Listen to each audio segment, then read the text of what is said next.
Actualité de ce lundi 26 mai. D'abord, les Manimontois invités à adopter l'accès citoyen avant une potentielle grève postale. On sait que la grève des postes qui devait avoir lieu vendredi, tout simplement, c'est qu'on a changé ça en une grève des heures supplémentaires. Là. C'est que le syndicat a décidé de recommander à ses membres de ne pas faire d'heures supplémentaires. Donc, pour l'instant, on en est là, mais ça risque quand même de retarder là, certains colis, certaines lettres. En tout cas, c'est ce qu'on nous dit, là.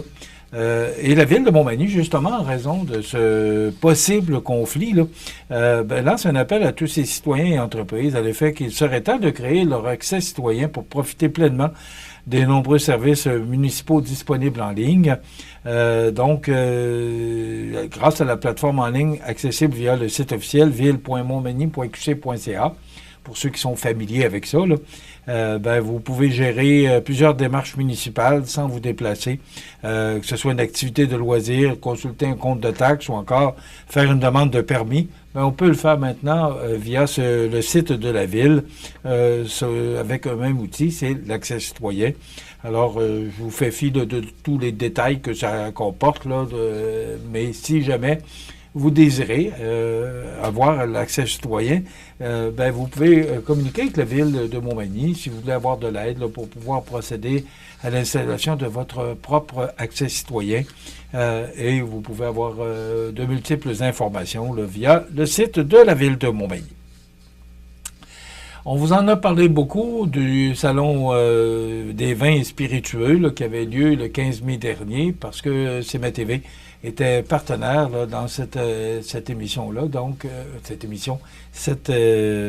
cette soirée spéciale dont les profits étaient destinés à la Maison des Jeunes. 8 400 $ quand même, c'est beaucoup d'argent pour une seule activité. Et le président du conseil d'administration, Jesse Croteau, qui a organisé ça, parce que ça fait plus de 30 ans qu'il travaille à la SAQ. Donc, les partenaires, les fournisseurs de la SAQ, des commanditaires, en tout cas IGA, parce que il y avait des bouchées, c'était tellement bon. Tout était parfait, parce que, j'étais là avec Nadine Bélanger, notre directrice des ventes, et je peux vous dire que tout était vraiment parfait. Et même là, on pense à une deuxième édition, puis on voudrait grossir. Vous savez, le Salon des vins spiritueux, ça existe. Il y en a plusieurs au Québec, mais il n'y en avait pas à Montmagny. Donc, Jessie, parce qu'auparavant, c'était un souper qui était organisé pour les profits de la Maison des Jeunes. Et là, avec la pandémie, vous savez, la pandémie, ça a changé beaucoup de choses. Alors, c'était plus difficile à vendre des cartes. Donc, on a eu l'idée, Jessie a eu l'idée d'organiser ce Salon des vins spiritueux, puis ça a été un succès. 250 cartes vendues, en plus que là, on vendait sur place des petites dégustations supplémentaires, 5 $ le coupon. Alors, c'est avec ça qu'on a ramassé 8 400 $. Donc, bravo à Jessie Croteau et tous les gens, toute son équipe qu'on voit, ce sont toutes ces personnes qui travaillent pour la Maison des Jeunes bénévolement, il faut le dire. Il y a la directrice générale qui est là, de la Maison des Jeunes, mais le reste, c'est le conseil d'administration. Alors, on s'implique et ce sont nos adolescents qui peuvent aller passer du temps là c'est très bien organisé. On avait déjà réalisé une entrevue il y a quelques temps à la Maison des Jeunes. Donc, bravo pour tout le travail, tout ça. C'est du bénévolat, il faut le mentionner.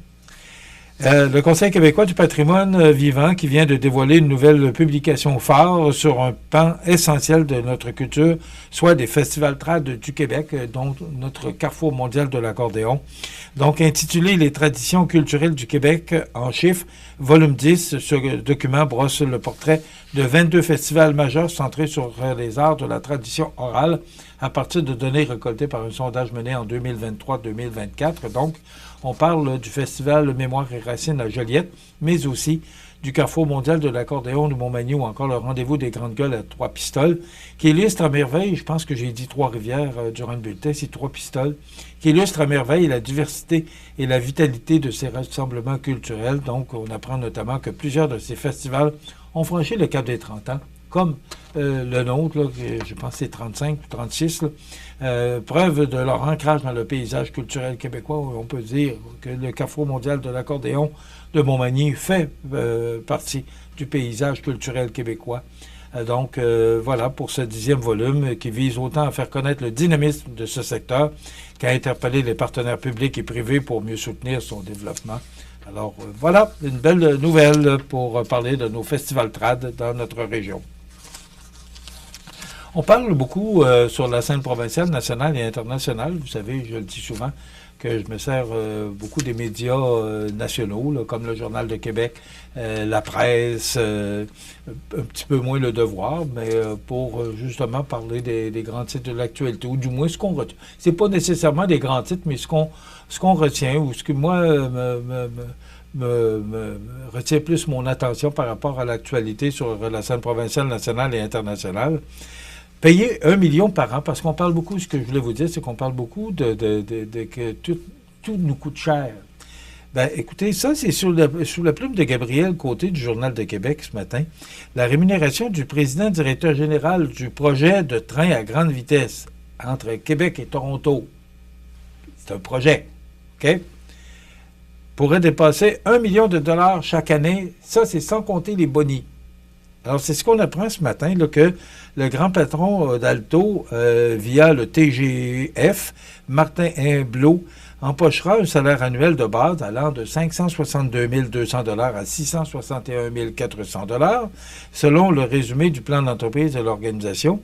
Ce que M. Côté nous apprend également, c'est que l'ex-PDG du Port de Montréal pourra également profiter d'un programme d'encouragement, ben oui, qui lui donne accès à des bonnets représentant 32,5 % à 65 % de son salaire de base. Alors, c'est un projet.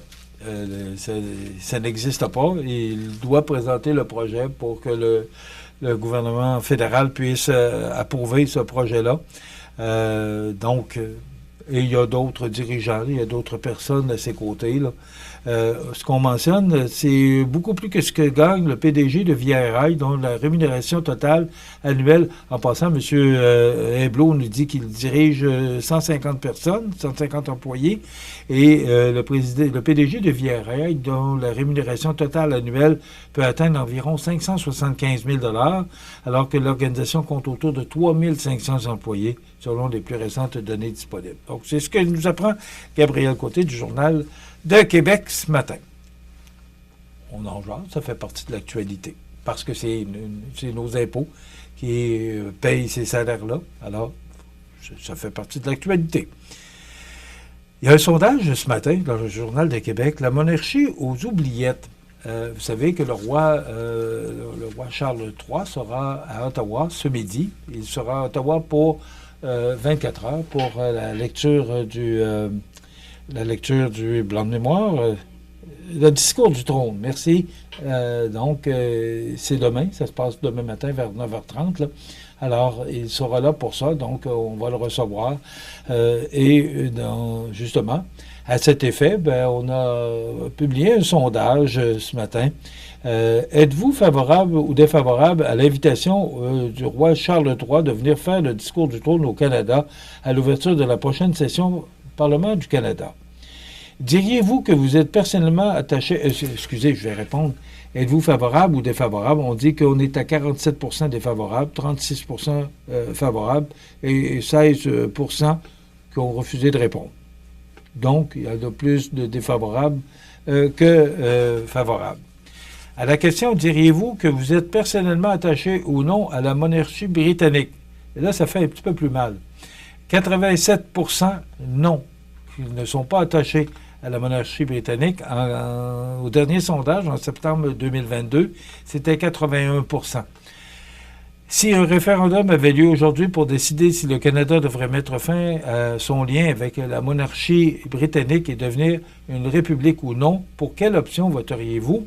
52 % pour mettre fin à la monarchie, 21 % pour la conserver, 11 % je ne voterai pas et 16 % je ne sais pas, je préfère ne pas répondre. Donc, je pense que ça donne bien l'image de ce qu'on pense là, de la monarchie. On exclut la personne qui parle. Je n'ai pas d'opinion à émettre, mais ce sondage-là, c'est par rapport au sondage, là, ce que les gens pensent actuellement de la monarchie. Et ce qu'on nous dit, et ça fait suite au sondage, ce qu'on dit toujours dans le Journal de Québec de ce matin, sous la plume d'Anne-Caroline Desplanques, c'est que le roi Charles III, qui arrive aujourd'hui à Ottawa pour visiter ces sujets dont il creuse de plus en plus le portefeuille. C'était assez dur ce matin envers la monarchie. Ça a coûté 71 millions de dollars aux contribuables québécois et canadiens en 2023-2024, soit près de 10 % de plus qu'il y a 5 ans, selon les calculs du bureau d'enquête du Journal de Québec. Alors, c'est beaucoup d'argent, 71 millions de dollars. Quand on pense qu'on doit couper puis se serrer la ceinture, et de voir tout ce qui se dépense. Je ne sais pas si vous avez l'occasion de suivre la commission la commission Galland sur Satellite. J'ai hâte de voir le résumé de cette commission-là que Maître Galland, qui est le commissaire responsable de cette je cherche mes mots ce matin, c'est lundi, de cette commission, voilà. Alors, j'ai hâte de voir le résumé et à quoi on peut s'attendre. Flavie Gauthier, ce matin, nous demande, parce que il y a beaucoup de conflits. Il y en a un qui a été réglé hier à la Ville de Québec, l'École bleue, qui ont accepté l'offre patronale à 70 %.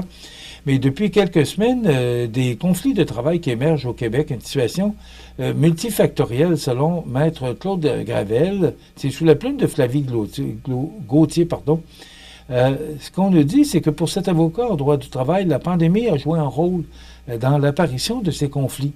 De nombreuses personnes sont parties à la retraite. Il y a une pénurie de main-d'œuvre, on sait, on en a parlé beaucoup sur nos ondes, et ça a créé, c'est sûr que là, s'il y a un besoin de main-d'œuvre, le taux de chômage est faible. Toutes ces raisons-là, toutes ces situations-là, ont créé que là, on a demandé, et aussi la pandémie, l'augmentation du coût de la vie, quand on entend justement les discussions sur les négociations entre le syndicat et les patrons, c'est le salaire souvent qui fait que les conflits sont de plus en plus longs parce qu'on ne réussit pas à s'entendre sur les questions salariales. Et on comprend parce que c'est le coût de la vie actuellement qui est vraiment, je dirais, hors de contrôle, là, parce qu'avec les tarifs douaniers, il semblerait que c'est pas fini, mais j'ai vu une note encourageante ce matin qui dit que au niveau des produits alimentaires, mars et avril, les produits ont augmenté, mais pourraient diminuer en mai et juin. J'ai dit pourrait. Alors, je l'ai dit au conditionnel. Donc, toujours, selon l'article ce matin, on dit qu'en 2024, 759 arrêts de travail ont eu lieu au Québec. Et 91 % des arrêts de travail survenus au Canada depuis 2023 proviennent du Québec. Et récemment, on disait que le Québec était la province actuellement qui avait le plus de conflits à travers le Canada quand même. Voilà. Puis, on parle aussi dans le Journal de Québec ce matin, ce que nous coûte Poste Canada. C'est un déficit de plus de 3 milliards de dollars depuis 2020. On dit qu'il y a 72 000 employés, dont 55 000 facteurs. Il y a un PDG, 6 chefs, 12 VP pour un total de 19 personnes. Le salaire du PDG, c'est 650 000. Il s'appelle Doug Ettinger et il gagne 650 000 $ en 2024, donc 97 000 $ de boni, malgré des pertes de 750 millions. C'est dans le journal, si vous voulez consulter, là. Vous pouvez le voir, toutes ce que ça nous coûte. Poste Canada, je vous le rappelle, là, qui devait tomber en grève vendredi dernier, ont décidé plutôt, ont demandé à leurs membres de ne pas effectuer d'heures supplémentaires. Alors, on va voir, mais je pense que je voyais ce matin là, que le syndicat annonçait là, qu'il y avait une rencontre avec le patron. Il y a peut-être des possibilités que ça se règle prochainement. Demain, on reçoit Karine Boutin du Havre des Femmes et Jessie Croteau du Salon des vins et spiritueux. C'est ce qu'on vous propose. Dans quelques instants, les avis de décès. Je vous souhaite de passer une excellente journée. On se retrouve demain pour une autre émission Bonjour Côte-du-Sud. Bonne journée. Vous regardez CEMA TV, le réseau de l'information sur la Côte-du-Sud.